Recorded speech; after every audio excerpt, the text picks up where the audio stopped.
బాల్కొండ నియోజకవర్గ ప్రజలకు, నిజామాబాద్ జిల్లా ప్రజలకు నమస్కారం. ఈరోజు అంటే రాజకీయాల్లో విమర్శలు, ప్రతి విమర్శలు సర్వసాధారణం. ముఖ్యంగా ప్రతిపక్ష పార్టీ నాయకులుగా ప్రభుత్వం వైఫల్యాల మీద ప్రశ్నిస్తూనే ఉంటాం. ఇది సర్వసాధారణమైన విషయం. అయితే నేను మొన్న గల్ఫ్ కార్మికుల విషయంలో ఈ రేవంత్ రెడ్డి గారు ఎన్నికలప్పుడు గల్ఫ్ కార్మికుల కోసం గల్ఫ్ సంక్షేమ బోర్డు ఏర్పాటు చేస్తానని మాట ఇచ్చినాడు. ఇప్పటి మటుకు చెయ్యలేదు అని అడిగిన నేను. అట్లనే ఎన్ఆర్ఏ సంక్షేమ బోర్డుకు ఏర్పాటు చేస్తామన్నారు. ఇప్పటి మటుకు చేయలేదు అని అడిగిన. అట్లనే టోల్ ఫ్రీ నంబర్, అంటే గల్ఫ్ కార్మికులకు ఏమైనా ఇబ్బందులు ఉంటే డైరెక్ట్ టోల్ ఫ్రీ నంబర్ మాట్లాడితే ప్రభుత్వం సాయం చేస్తుంది అని టోల్ ఫ్రీ నంబర్ ఏర్పాటు చేస్తాము అన్నారు. అది కూడా చేయలేదు అని చెప్పి నేను ప్రశ్నించిన. అట్లనే చనిపోయిన కుటుంబాలకు 5 లక్షల రూపాయలు ఎక్స్గ్రేషియా ఇస్తామని చెప్పినారు.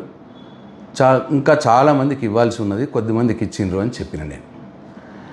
నాకున్న సమాచారం ప్రకారం కేవలం బాల్కొండ నియోజకవర్గంలో ఇంకో 10-11 మందికి ఇవ్వాల్సి ఉన్నది. లిస్టు నా దగ్గర ఉన్నది. ఇది కోట ముత్తెన్న బోదపల్లి గ్రామం, అట్లనే జడాల రాజేశ్వర్ కుక్నూరు గ్రామం, బోపారం ముత్తెన్న వేంపల్లి గ్రామం, మాల గంగాధర్ తుర్తి గ్రామం, ఎగ్లోం గంగాధర్ గౌడ్ ముచ్కూరు గ్రామం, అట్లనే గూపెల్లి రమేష్ నర్సాపూర్ గ్రామం, కవ్వ శంకర్ బాల్కొండ గ్రామం, అట్లనే అరవింద్ గౌడ్ ఉప్లూరు గ్రామం మలేషియాలో చనిపోయాడు. అట్లనే పచ్చనల్పూర్ గ్రామానికి సంబంధించి గోజ కిషన్, షాబేర్ అలీ. వీళ్ళకి ఇంకా రావాల్సి ఉన్నది. వీళ్ళకి రావాల్సిన వాళ్ళకు కూడా ఇంకా రాలేదు, వాళ్ళకు కూడా ఇప్పియండి అని చెప్పి నేను అడిగిన. దీంట్లో తప్పేమున్నది?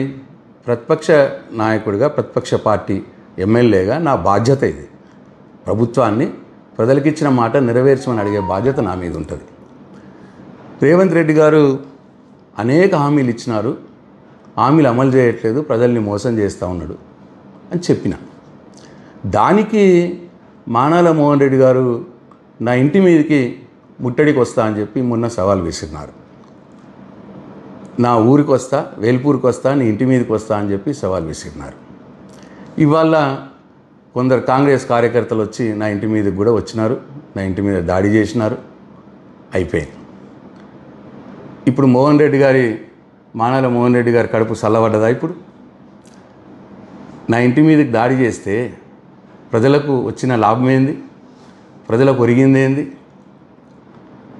ఇట్లా మేము 10 సంవత్సరాల మేము ప్రభుత్వంలో ఉన్నప్పుడు మా కేసీఆర్ని కానీ మమ్మల్ని కానీ అనరాని మాటలు అన్నారు. ఇదే మానాల మోహన్ రెడ్డి గారు అన్నారు. కాంగ్రెస్ పార్టీ ఇన్ఛార్జ్ బాల్కొండ ఆయన నన్ను వ్యక్తిగతంగా చాలా మాటలు మాట్లాడినాడు. కానీ ఏనాడైనా వాళ్ళ ఇంటి మీదకి మేము పోయినామా? మేము అధికారంలో ఉన్నప్పుడు పోయినామా? ఇది సభ్యతనా? ఇది రాజకీయాల్లో మంచిదా? దయచేసి ఒకసారి బాల్కొండ ప్రజలు గమనించాలని చెప్పి నేను కోరుతా ఉన్నాను. మానాల మోహన్ రెడ్డి గారికి కూడా ఒక సూచన. నా ఇంటి మీదకి దాడి చేస్తున్నావు, లేకపోతే నేను రాజకీయ సన్యాసం తీసుకుంటున్నావు, లేదు మా వాళ్ళు నీ ఇంటి మీదకి దాడి చేస్తున్నావు, నువ్వు రాజకీయ సన్యాసం తీసుకోవాలని అడుగుతున్నావు, దాంతో ప్రజలకు వచ్చే లాభం ఏం లేదు. అది వట్టి టైంపాస్ కార్యక్రమాలు ఇవన్నీ. ఇది అవసరం లేదు. ప్రజలకి ఇవాళ కావాల్సింది ఏంది? పార్టీలు ఎన్నికలప్పుడు వారు ఇచ్చిన హామీలు నెరవేర్చాలి. ఒకవేళ నెగ్గిన పార్టీ వాళ్ళు ఇచ్చిన హామీలు నెరవేర్చకపోతే నెరవేర్చమని నిలదీసే హక్కు ప్రతిపక్ష నాయకుడిగా నాకు ఉంటుంది. నాకు ప్రజలు ఇచ్చిన బాధ్యతనే అది. నేను అడగటమే ఇప్పుడు నా బాధ్యత. ఎందుకంటే ఇవాళ బాల్కొండ నియోజకవర్గంలో 51,000 మంది రైతులు ఉంటే 21,000 మందికి మాత్రమే రుణమాఫీ అయింది. 2 లక్షల రుణమాఫీ. ఇంకా 30,000 మందికి రుణమాఫీ కావాలి. మోహన్ రెడ్డి గారు ఆ పని చెయ్యండి. మీ ముఖ్యమంత్రి గారికి చెప్పి ఆ 30,000 మంది రైతులకు 2 లక్షల రుణమాఫీ ఇప్పియండి రాని వాళ్ళకి. అది చెయ్యాల. ఈ ఇంటి ముట్టడితో వచ్చేదేం లేదు ప్రజలకు. నా ఇంటి మీదకి వచ్చి దాడి చేస్తే ప్రజలకు జరిగేదేం లేదు. అట్లనే రైతు బంధు మీరు ఒకసారి మొత్తంకి ఎగ్గొట్టినారు, ఇంకోసారి 4 ఎకరాల లోపల వాళ్ళకి ఇచ్చి మిగతా వాళ్ళకి ఎగ్గొట్టినారు. ఆ మొత్తంకి ఎగ్గొట్టిన వారికి తర్వాత 4 ఎకరాల పైన వారికి ఎవరైతే ఉన్నారో వాళ్ళకి రైతు బంధు ఇప్పియండి మీరు ముఖ్యమంత్రి గారితో మాట్లాడి. అది మీరు చేయాల్సిన పని. ఇవాళ మీరు అధికారంలో ఉన్నారు, మీరు ఒక కార్పొరేషన్ చైర్మన్గా ఉన్నారు, అధికార పార్టీ జిల్లా పార్టీ అధ్యక్షుడిగా ఉన్నారు. మీరు పోయి ముఖ్యమంత్రి గారి దగ్గరికి పోయి రుణమాఫీ కాని వారికి రుణమాఫీ ఇప్పియండి, రైతు బంధు రాని వారికి రైతు బంధు ఇప్పియండి, వడ్ల బోనస్ 3 పంటలు అయినాయి, ఒక్క పంటకు 20% మందికి ఇచ్చినారు. 500 రూపాయల వడ్ల బోనస్ అందరికి ఇప్పియండి. మీరు చెప్పిన మాటనే ఎన్నికలప్పుడు ఆ పని చేయండి. ముఖ్యమంత్రి గారి దగ్గరికి పోయి నా ఇంటి మీదకి దాడి చేస్తే వచ్చేదేం లేదు. అట్లనే తులం బంగారం ఇస్తామన్నారు, ఇప్పటికీ లేదు. తులం బంగారం ఇప్పించే ప్రయత్నం చేయండి మీ ముఖ్యమంత్రి గారికి చెప్పి. అట్లనే సిలిండర్లకు డబ్బులు వేస్తామన్నారు, 2 నెలలు వేసినారు, 2-3 నెలలు బహుశా. ఇప్పుడు చాలామందికి రాలేదని చెప్తున్నారు.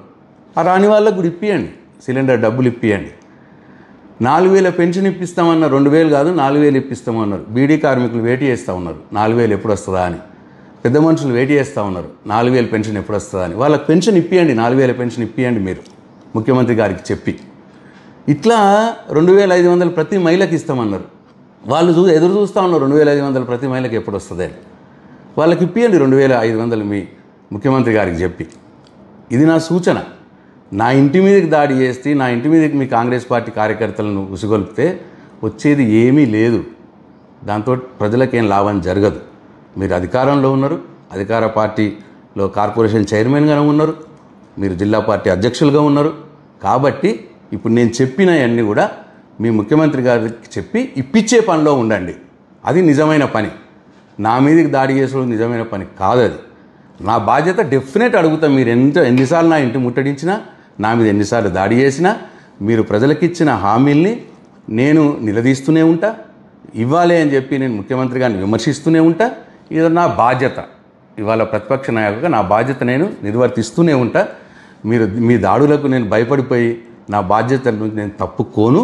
కాబట్టి మీ బాధ్యతలు మీరు నిర్వర్తించే పని చేయాలని చెప్పి మానాల మోహన్ రెడ్డి గారికి సూచన చేస్తూ ఉన్నా. అట్లనే ఎవరో ఎన్ఆర్ఐ గల్ఫ్ ఫోరం సంబంధించిన వ్యక్తట దేవేందర్ రెడ్డి గారు ఆయన పేరు. ఆయన డైరెక్ట్ నా ఇంట్లోకే వచ్చినాడు.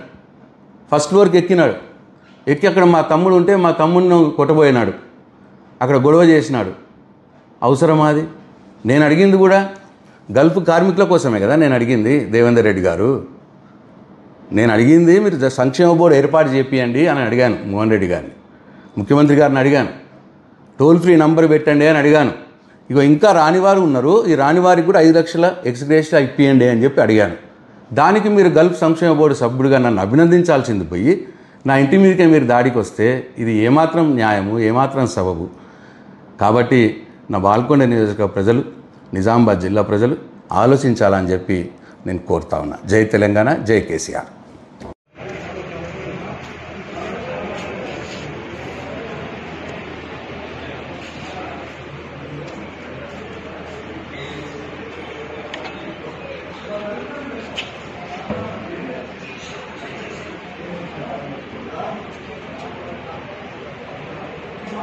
Yeah,